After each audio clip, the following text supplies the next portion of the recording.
across. Because, you know, you ain't going to fight someone from a distance like this and start doing this from 4 miles away. You're going to use this from up close, where fighting actually happens. All you got to do is watch one episode of Jerry Springer to see just how close fighting gets and how quickly it gets close. You can't always stand away.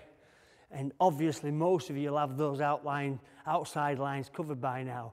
Could I borrow you, Nicole? Again, before we go on to the pad drill, I want just to explain about the forgotten range in martial arts, which is the clinch. Okay, this is where everything goes wrong, and this is where these elbows can work best. They work really good in the clinch because they're close anyway. Fighting is close. You see this in fights, don't you, all the time?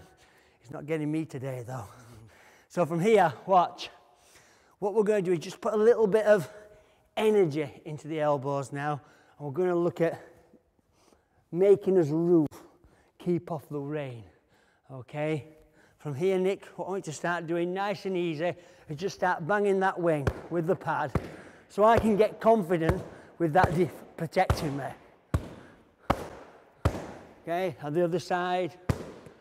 Now this has been cornered by lots of martial arts. Some call it thinking man, others call it crazy monkey boxing, okay?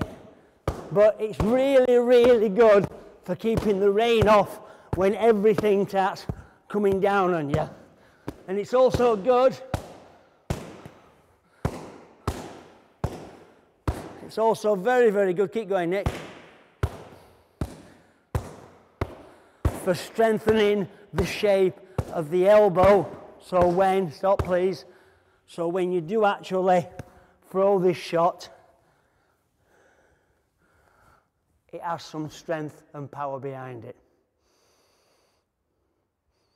Okay, so that is a training drill. It's not a real attack, it's pads, it's like a pillow fight, but it gets you used to having a little bit of confidence in this upper wing. Now,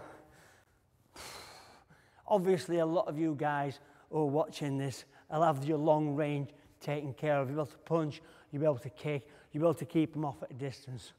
What I always found to be a little bit of a grey area in martial arts was when things get close. Not when things go down on the ground and you start wrestling necessarily, but in this area what people call the clinch. And you haven't got to be so nice to me now, Nicole. So from here, when people get up in close and people start gouging and grabbing and locking, this is where a lot of people struggle fighting. Now, I'm not saying that this definitely works. All I'm saying is that I find this the best thing I've learned for this range. Just like in karate, the elbow is empe, it's one of the prime weapons. In Thai boxing, the elbow, especially in the East there, finishes most of the fights. Here again, in the clinch, where people are biting each other's noses and ripping each other's eyes and ears off. Go on, Nick. Your elbow can come in at great effect. So in order to do this, you get into a position when you just feel how this elbow can work.